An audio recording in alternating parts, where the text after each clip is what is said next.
Om Tare Tu Tare Tu Re Soha. Om Tare Tu Tare Tu Re Soha. Om Tare Tu Tare Tu Re Soha. Om Tare Tu Tare. All right, what do we want to talk about today? Last week we were covering, there's 4 points to the meditation on impermanence. And so we got the first two, and we had quite a discussion. Never got to the second two. So let's pop it up. So just a quick refresher. Last week, oops, went too far there. Delusions and suffering are impermanent.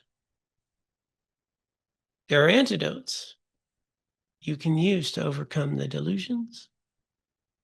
And then at that point, they're really talking about getting to the root, which is the misperception. If we really can get to the root, that removes them.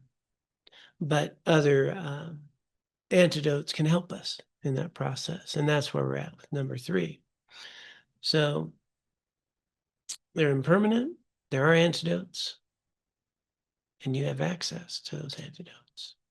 It's a good sign. The Buddha found a way to eliminate the delusions in his mind and taught it so others could do the same. You're very fortunate to have a chance to learn his teachings, such as those contained in the Lam Rim. So the Lam Rim teaching stages of path, which is these meditations are on, provide quite a few antidotes, and they're available. We have access to them. And so this meditation is going through, this understanding that our delusions, our suffering, well, they're not who we are. They're not permanent. They're impermanent. They're not our nature. There are antidotes. We have access to them now. And one way to think about this, we all have, a view of ourselves.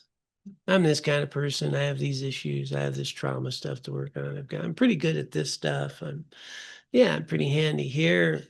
I really suck at that. We just kind of have this way of viewing ourselves.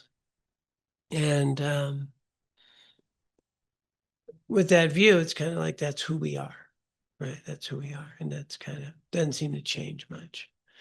And so going back to last week's discussion, this view of ourselves arising from really misunderstanding how we exist. And we identify so much with, this particular quality or attribute or,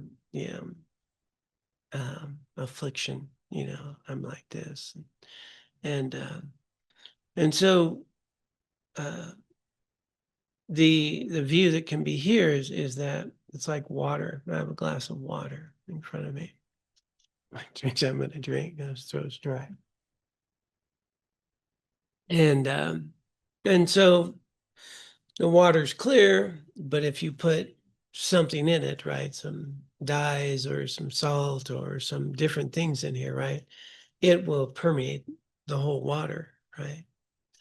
And so the analogy often is that our afflictions are like the things that are added to the water. And it's salty water, for example. I mean, you really don't see it, but it's just in every aspect of the water. And so these afflictions and other things, they're like the contamination in the water, and the water's, has a lot of putrid stuff in it. But it's full, like it's there. But these afflictions, delusions, can be filtered, right? They're not an essential nature of the water. And as you remove them, we're back to clear water, which is much more of our ultimate nature. Is pure, it's undefiled, there's nothing wrong, nothing broken. And we have these contaminations based on misperception.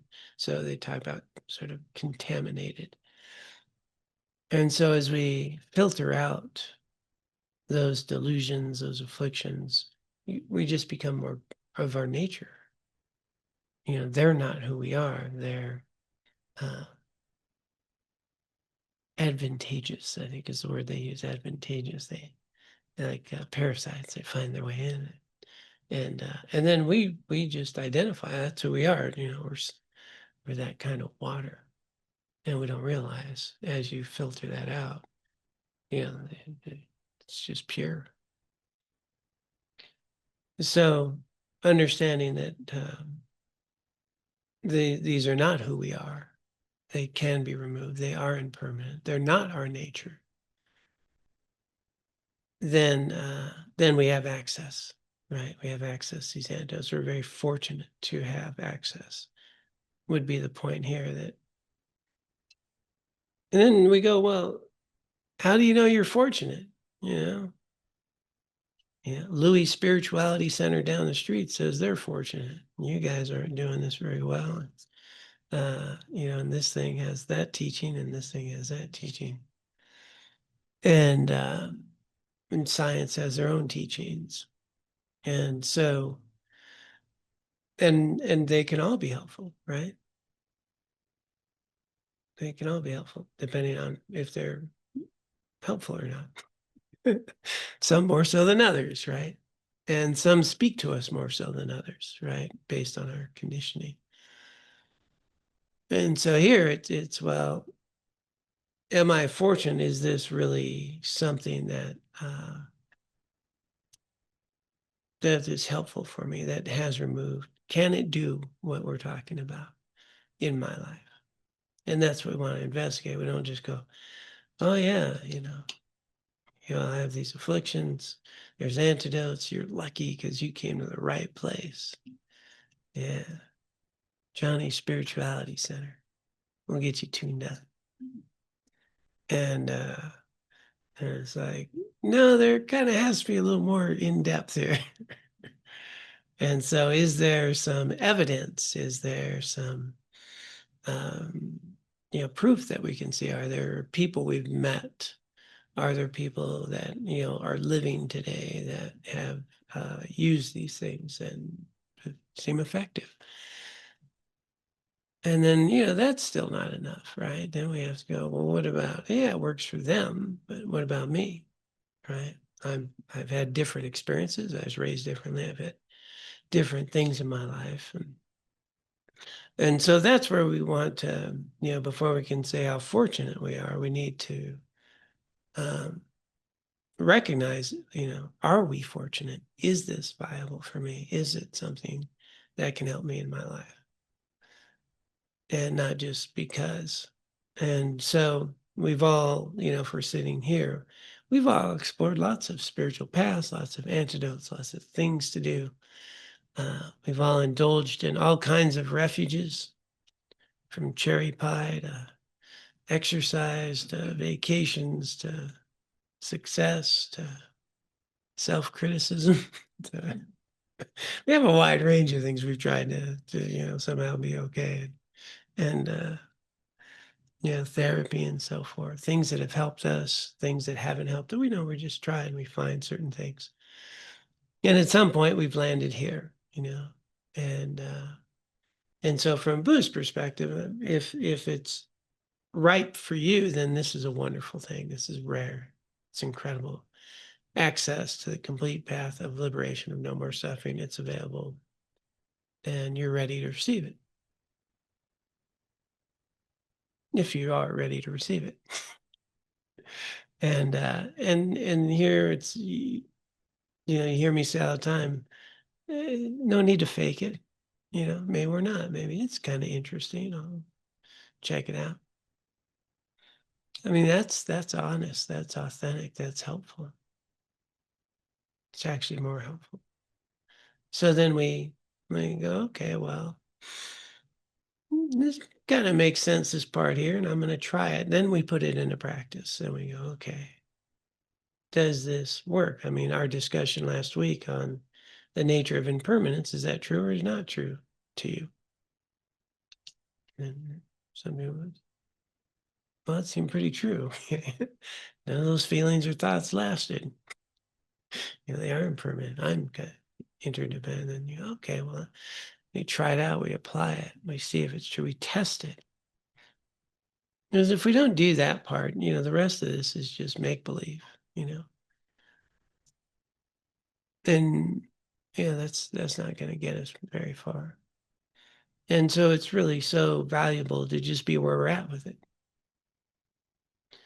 And so if I've tested this enough, and I know some of you have been doing this a little while, you kind of, wow, I suffer a whole lot less in my life than I used to. I'm not attached to these things the way I used to. I have a lot more peace and clarity. I understand connection, and I've engaged in practices. Then you might be at this third point where, of course, you're very fortunate. This is incredible to actually have access to the path of complete liberation, of freedom, of no more suffering, of accessing my primordial wisdom, Buddha nature. Like, you're like, yeah, you know. So someone in that would be very fortunate, right? But we're all on a bandwidth somewhere in that, you know. And so it's nice to just be clear about where we're at. Well, hey, if you're sitting here listening to this, you found some benefit. That's pretty fortunate. There's these antidotes. I have some antidotes that have relieved some of my suffering. That's very, that's wonderful. Yeah.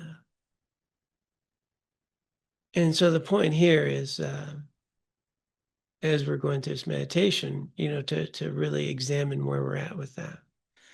And you may discover, if you look at your life, that having applied some of these teachings, they've been beneficial, and it's very fortunate. It's a treasure, right? And so that's what would ripen here.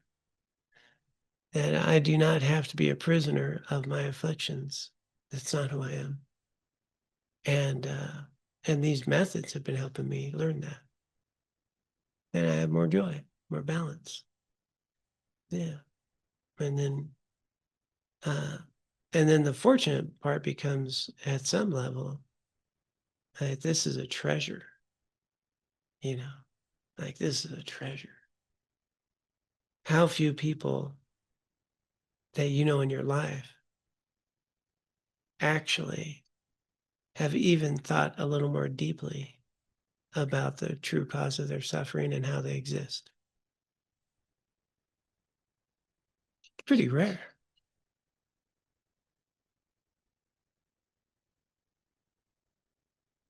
And you say, wow, I've suffered enough, struggled enough, looked enough,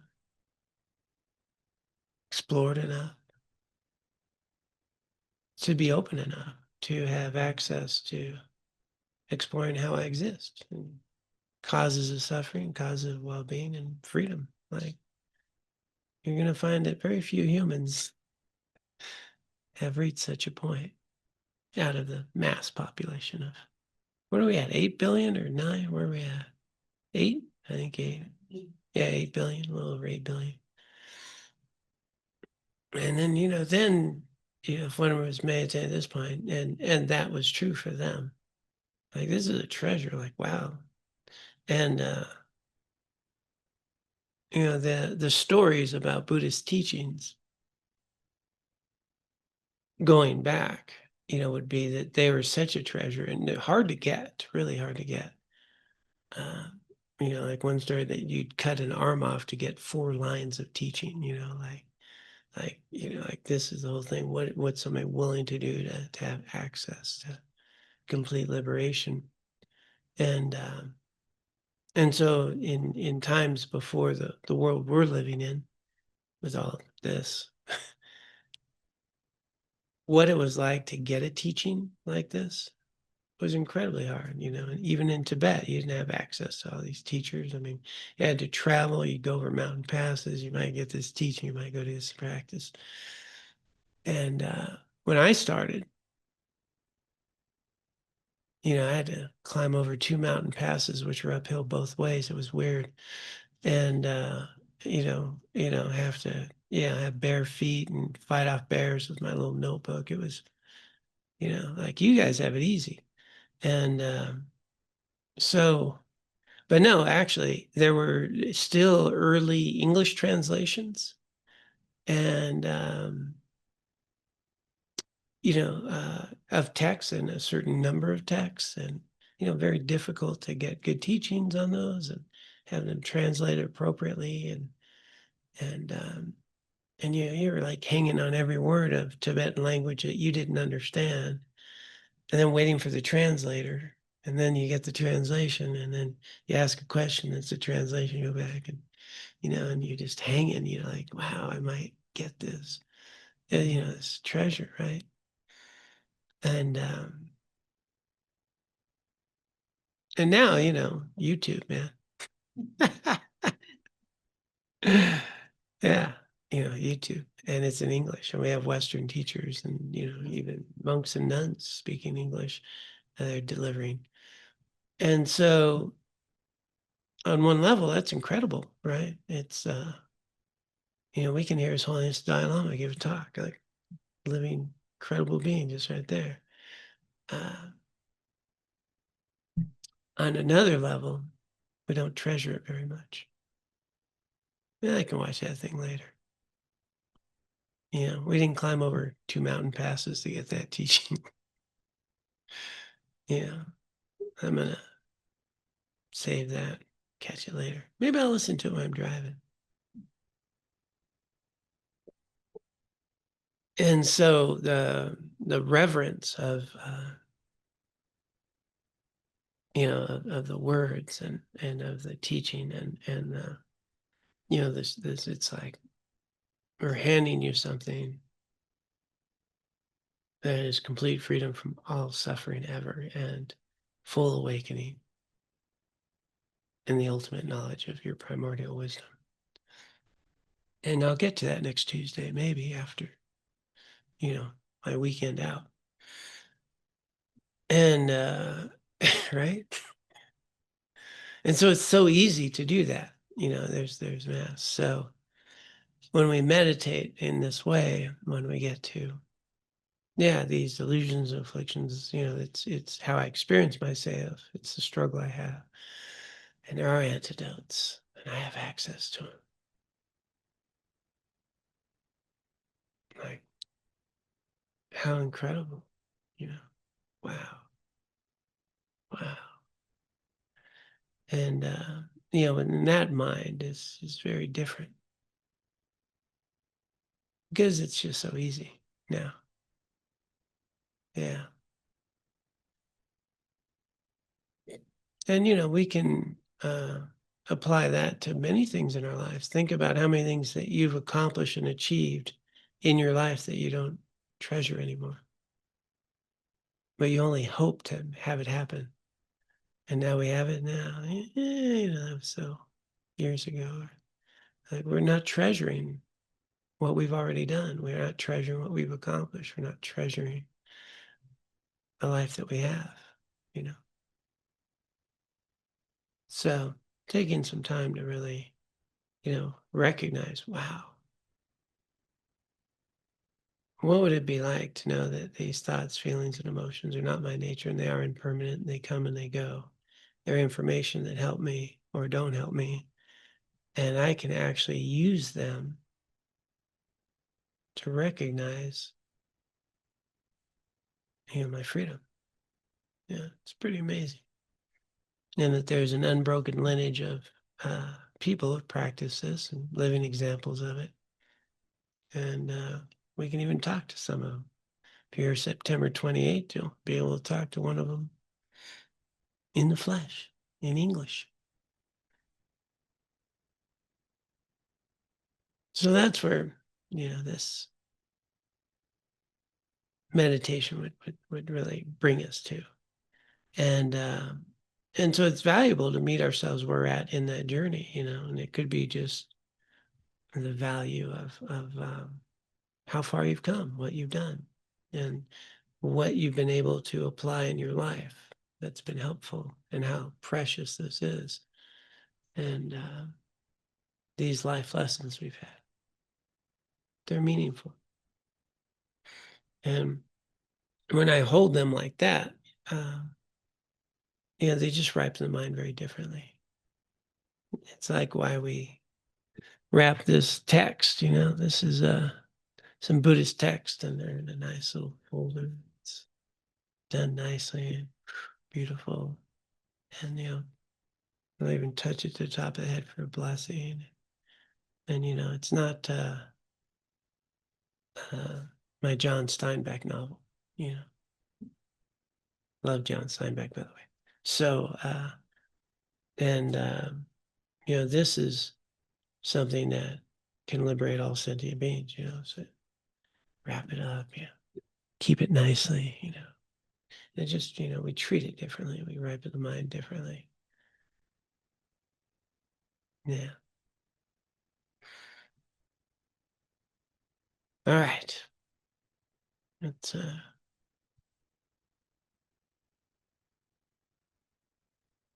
oops, that's not the one I wanted. Okay, I can do this. I think I can. All right. So we have access, right? So we have found these teachings to these antidotes. They are available to us. And this is probably the most important point. You are able to apply these antidotes. Even if you have limited time to meditate, some antidotes are relatively easy to learn and practice in your daily life. So you can at least start to use them to reduce the strength and frequency of the delusions of your mind, of the afflictions of the mind. And this point is, I think, the biggest stumbling block for most of us humans. And, I can get the Dalai Lama can do it. And, this guy, Tenzin Priyadarshi, pretty remarkable being. Yeah, I get that. But me, I mean, I'm a little better than I used to be. But that just seems so far away, like that's so far away. And Kensei, Dilgo Kensei Rinpoche, I think it was, I'm pretty sure someone asked about Western students, the biggest issue is we just don't believe in ourselves. We got so much self-criticism. We have so much, and we just don't recognize, we can do this. And the commentary here is you just start small, little things, apply little bits of teachings, we get better, we notice that, we get better. You can apply it. And then you actually recognize you've been doing it. And then you start to recognize, I'm more resilient than I used to be. I don't get as hung up as I used to be. Well, I can actually sit in one place for 10 minutes. That never happened before. Man, I remember 1999 when I started, 10 minutes. Oh, that was like an hour. That was brutal. Sit for 10 minutes. Oh my God. This mind, that was, I'm checking the watch. It's only 10 minutes. Did I set that timer? And I'm only 3 minutes in, and you sit there and, just so far away, right? And then you're like, wow, yeah, actually I can sit more than I used to. Like I cannot react like I used to sometimes. And then, we start noticing these things. We are applying antidotes. We are engaging in healthier ways. But if we don't recognize that and we keep comparing ourselves to the Dalai Lama or, Venerable Tenzin Bridarshi or, Jetsuma Tenzin Palmo, like, really 12 years in a cave, you gonna do that? You're sitting there going, well, if they had air conditioning, maybe a heater, like, do they deliver food? She does not recommend a cave, by the way. She says dark, wet, and get a little cabin, get a little cabin. That's the way to go. And, so, so here, my advice is to recognize what you've already done, see how far we've come, see what works, and acknowledge that it's working. You are doing it. You are applying these antidotes, and it's a process. But every time I compare myself to someone else or how I think I need to be, that's going to undermine the whole process. And so, just taking some time to know that I can apply these little ones now. And that's all I need to worry about. I can apply these ones. Right? I can take a few breaths before I react when I'm angry. It's a pretty good antidote. I didn't send on that email. Had it all written, man. Yeah, that's exactly what I think. This is gonna, and I didn't hit send. Like, wow, that's pretty cool. Um, you know, uh, and so this is how we build confidence. We build confidence by testing the teachings, applying them in our lives, seeing the results, and then noticing, wow, I am very capable of doing these things and improving. Then that's going to have a real sense of capacity, agency. But if I sit there and go, Jimmy over there, he meditates 2 hours a day, and so does this, and so does that, all that. Yeah, that's not going to work. Besides that, you don't know what's going on in Jimmy's mind when he's sitting for 2 hours a day. Yeah. Yeah. So, um, just that opportunity that we have now met with some antidotes and we're applying them and we're growing. We are doing it. We are capable. But also, I do encourage people to recognize that there's no limit to your growth. Why not you? Why not? Why not? We're the only one blocking us. No one else is conspiring to do it to it. It's just us, our minds. And so when you start to crack that door open, you recognize, yeah, just me. So we're capable.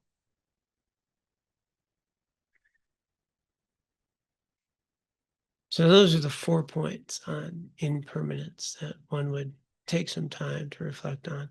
And so my advice is, as the way that we've been engaged in these teachings, yeah, if you do the meditation a week, that's nice. But I think bringing it into your day, noticing during the day how impermanent your worries are. Notice what we are stressed about and notice that 2 hours later, I'm not so stressed about it. But whole new information, different things happen. Notice the afflictions as they arise and notice the self-grasping and how, it needed to be this way or worried it didn't go this way. And notice how impermanent they are. They come and they go and they're not who you are. And they're tied to a belief system that isn't accurate. And the more that we can do that in daily life, then it undermines the belief system. And then we start to realize, yeah, pretty worked up about that, but I won't be in an hour. I don't think I need to say that to this person right now. And then we start noticing, wow, these are very temporary things and they're all arising from a certain belief system. So if you can apply that and kind of notice impermanence, this week and just keep noticing that. And then recognizing you don't have to react to everything and you have choice about how you respond, then we've got something we get to work with very tangibly. And then it might feel fortunate.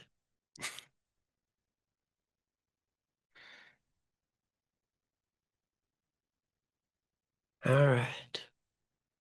So that's that on impermanence. The next section's not that long, except for the way I talk. So everybody giggles, you could defend me. But no. Yeah.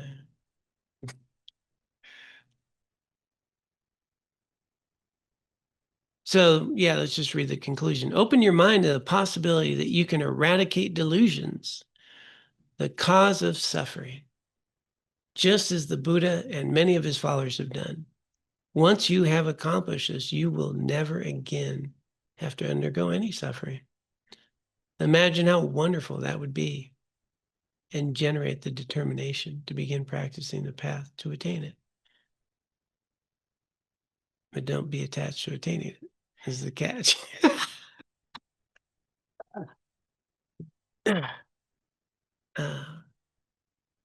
Yeah, but it's doable.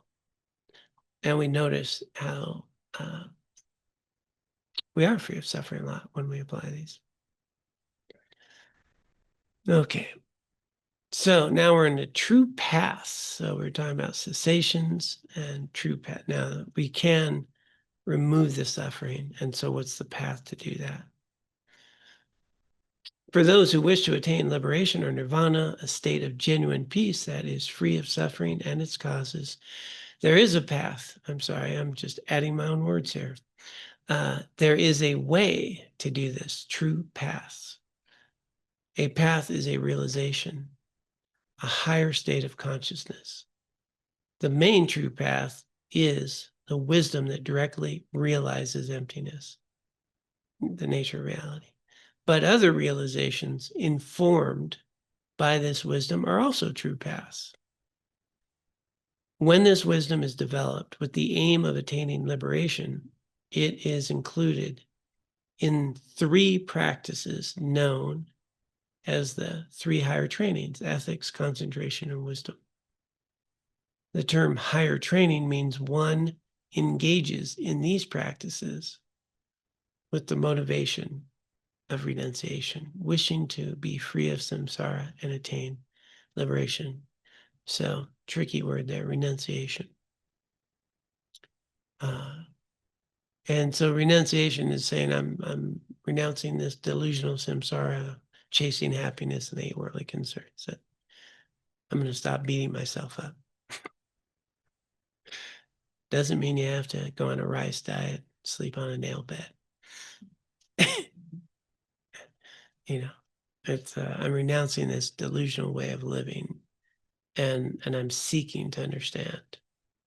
And so, and then these 3 higher trainings, you've all heard me, speak of them probably many times: ethics, concentration, wisdom. Well, they're technically 3 categories of the Noble Eightfold Path. So the true path, the Noble Eightfold Path.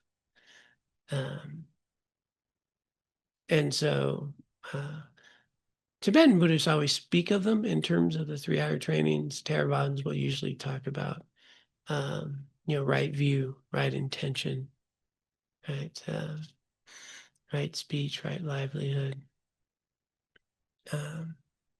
right effort, right mindfulness, right concentration, right speech, right livelihood. There's right. I'm missing one of the rights. It's on ethics. It's the 3rd one. No, right view is the first one, right intention. It's like actions, right? It's ethics. So, and there's right speech, right? Right livelihood, I said. It's the one before right. Anybody write about this? Can somebody Google me here? So the first 2, well, somebody Googles me. right view, right intention, that would be the wisdom category. And then, why am I? Right speech, right concentration. No, before that. So concentration's in the concentration part. This is ethics. So there's right speech, right livelihood, but there's right action. Yes, there you go. It's just plain right action. That's simple. Okay. So those three, right action, right speech, right livelihood. So those would be the ethics category. And then right effort, right mindfulness, right concentration. That's concentration. So wisdom, ethics, concentration. And and then of course Tibetans have to add a lot more numbers. So we actually go way beyond 8 because that's what we do. So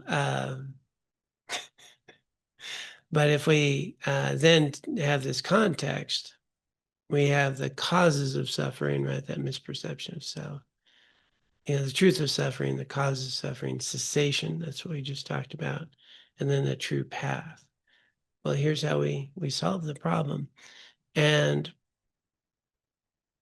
these 3 higher trainings, true paths, are higher trainings in wisdom and understanding ourselves, the nature of self, the ethics of engaging in actions of body, speech, and mind that cultivate virtue, wholesomeness, non-harm, that really ripen us in a way that we can have those realizations. And then concentration, we have to tame this mind so we can have the ability to have the right effort, the right mindfulness, the right concentration. And so all three, we can do all three, right? We can be a little wiser. We can probably be a little more ethical at times. And we might be able to train our mind, concentrate better. And you'll see how they all work together. But let's see what she has to say before I keep going on.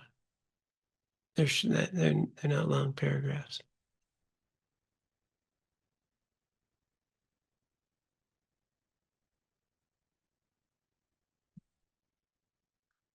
Oops. The higher training in ethics involves refraining from harmful, non-virtuous actions and doing what is virtuous. It also includes keeping whatever precepts we have taken, such as lay precepts, monastic precepts, and bodhisattva precepts. So, the 10 virtuous activities, that's what we want to do. We want to avoid the 10 non-virtuous. Those are the top 10 lists that just drive all of samsara. And so I think all of you know those 10 by heart, I'm sure. Of course. And they're in our daily practice, right? So we have 3 of the body for speech, 3 of mind, and 3 of the body, killing, stealing, sexual misconduct for the speech, lying, harmful speech, divisive speech, and sort of gossipy, on non-mindful speech, and of the mind, ill will, covetousness, and wrong view. So don't want to do those. Want to do the opposites. Higher training and concentration. This involves learning to keep our mind focused, single-pointedly on the chosen object of meditation without distraction, dullness, or other hindrances. She's describing shamatha. That's shamatha practice, the ability to maintain on a chosen object without distraction, dullness, or other hindrance. There's 5 hindrances they talk about. So that you can attend to what we choose to. Keep our attention there, train our mind. And the higher training in wisdom involves learning to see things correctly as they really are. The principal wisdom to be developed is the direct realization of emptiness, the actual antidote to ignorance and other delusions that keep us imprisoned in samsara. And so it's really nice to bring things in a way that I think is applicable in our lives. Remembering long lists sometimes can be very not so helpful, right? But if I can recognize that the whole path to liberation means I need to pay attention more to what I'm doing and why I'm doing it. Make sure my motivations are virtuous, non-harmful, and explore how things exist, how I exist, what's the causes and conditions around that. Understanding this interdependence and this impermanence, just way of being. So can I be a little aware, more concentrated? Can I meditate, be more mindful? Sure. Can I really focus on being motivated by loving kindness and compassion more? Engage in more virtuous activity? I think we can. And can I start to explore more about impermanence and interdependence and kind of understand that that thing I'm pointing to as the cause of my anger is not the cause of my anger? And I think we can do that. And you go, wow, I can actually start putting these things together. And then we start to go to understand how they work together. If I'm able to meditate and develop a little bit more attention, I'm going to be able to be mindful of my motivations, my activities, are they virtuous or non-virtuous? If I'm engaged in more wholesome behaviors, guess what? My mind's going to be more capable of being relaxed in meditation. It's not going to be so flighty. If I have more wisdom and understanding about impermanence, I'm not going to be triggered to be non-virtuous so much and, do a bunch of things I'm going to regret. And the concentration is going to bear in mind the wisdom and view and the opportunity to know what I'm doing, why I'm doing it, and choose, again, wisdom, virtue over non-virtue, seeing the impact it has on my life. And so they really all work together.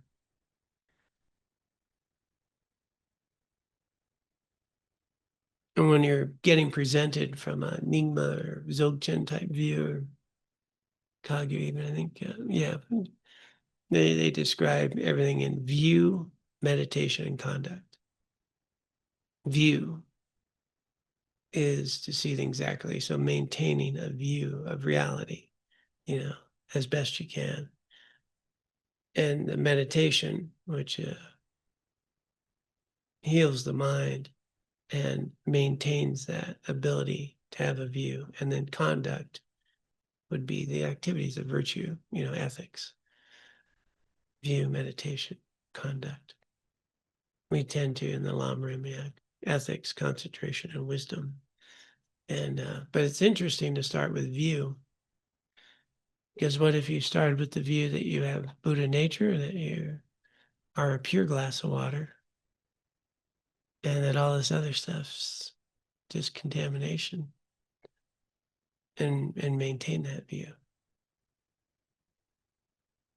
And then focus on training the mind and engaging in the behaviors that eradicate the contamination. Yeah, kind of nice. It's like the other way around. Instead of, I'm so not a Buddha yet, but maybe if I'm a little more virtuous and do some things, I might, and then, wow, if I can do that, maybe I can concentrate a little bit, and then maybe I can start to see myself as I am, But it works both ways. They're very intertwined now. And it's interesting when you look at the Noble Eightfold Path, they begin with right view. And then right intention, then right action, right speech, right livelihood. I'm so glad I got that. Yeah, what kind of Buddhist teachers up there didn't even know Eightfold Path? Very human one. So, um, so it's nice to, even though the view is actually the end of the path, right? You're liberated if you actually get the view. You're free. But it's important to start with a view of understanding how things exist. So at least we have a map. Like, oh, right, I'm impermanent. I'm not my feelings. This is an interdependent experience. Causes of these emotional afflictions arising from this misunderstanding. Like you basically get laid out. Here's how things are, and and then um, and then everything else is how you actually realize that. And then the downside is that intellectually knowing this won't really help you much at all. Yeah, but it's nice to talk about. Good thing to do on a Wednesday. Um, and realizing it is what changes things. I had a nice chat with Katie, our dear friend Katie, earlier today. Actually, she's online here. Yeah. And yeah, it was tricky where we go, yeah, we know this, but I'm doing this, the somatic experience of things. And it's kind of like, well, your mind body doesn't know it. Right. My intellectual construct knows this, but this whole mind body thing I live in does not know that. You know, it's an interesting idea. And so this journey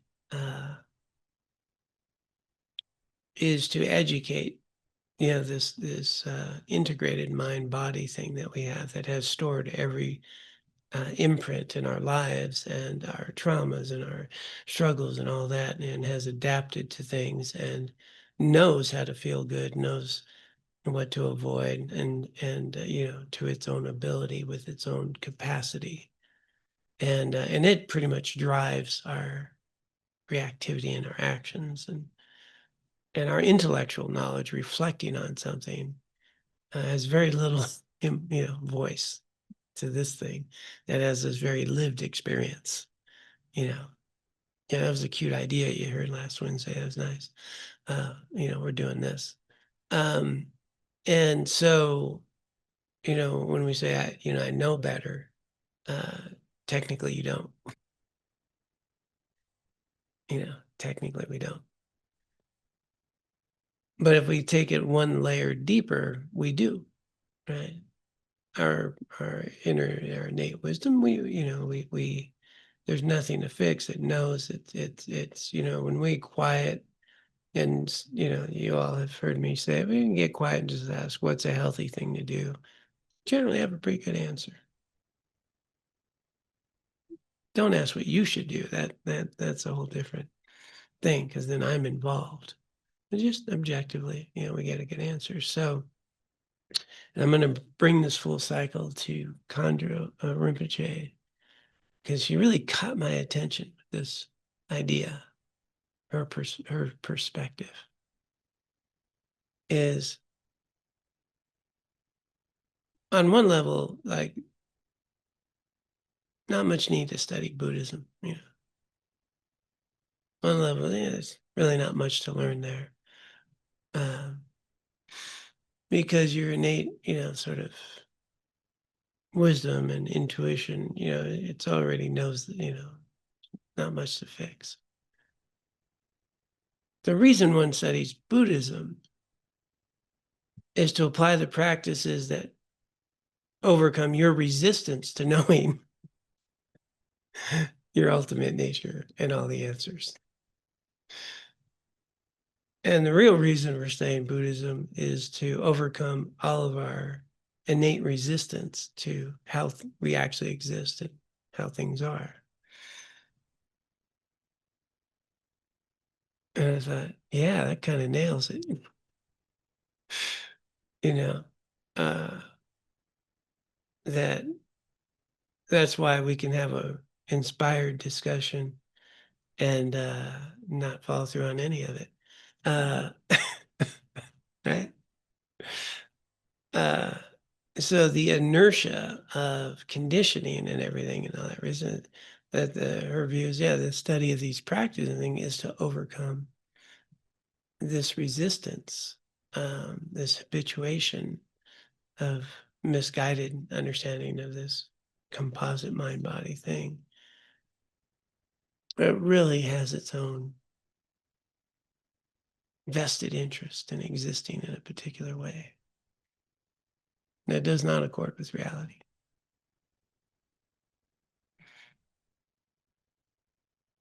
So it doesn't know, even though we do.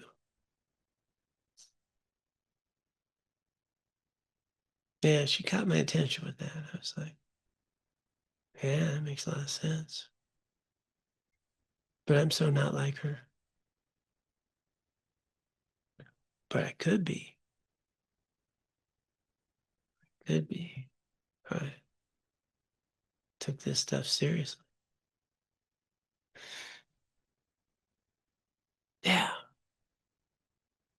So I think that's a good place to pause on. And I can't believe that we've gone through a few sessions where this crowd doesn't stick their hand up, interject, throw off. I like the discussions, but here we are. So everybody okay? Good place to stop? Doing okay? Can everybody recite the Noble Eightfold Path now? Right view, right intention, right action, right speech, right livelihood, right effort, right mindfulness, right concentration. That was close.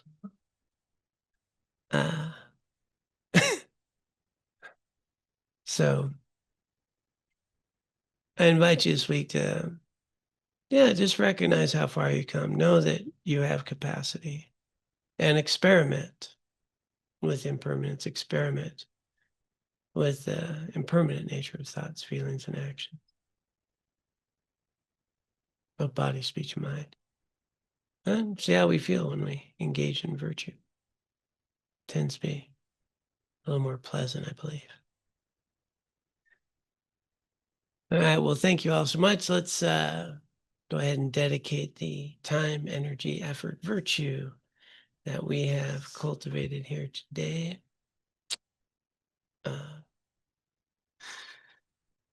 Just taking a moment to recognize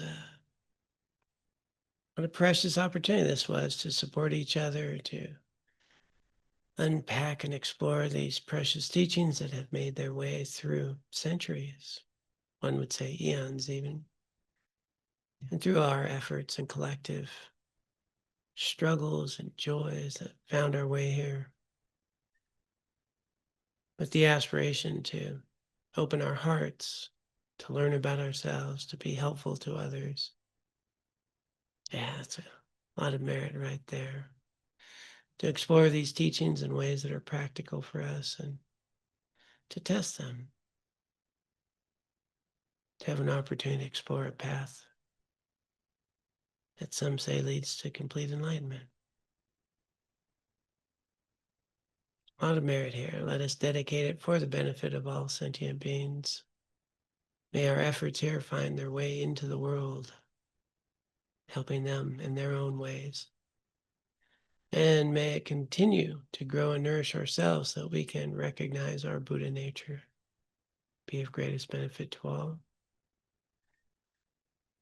And then in that context, those who care to, invite you to join me in the formal dedication. By this merit, may I soon attain the enlightened state of Guru Buddha, that I may be able to liberate all sentient beings from their sufferings. May the precious Bodhi mind, not yet born, arise and grow. May that born have no decline, but increase forevermore. Om Tare Tu Tare Tu Re Soha. Om Tare Tu Tare Tu Re Soha. Om Tare Tu Tare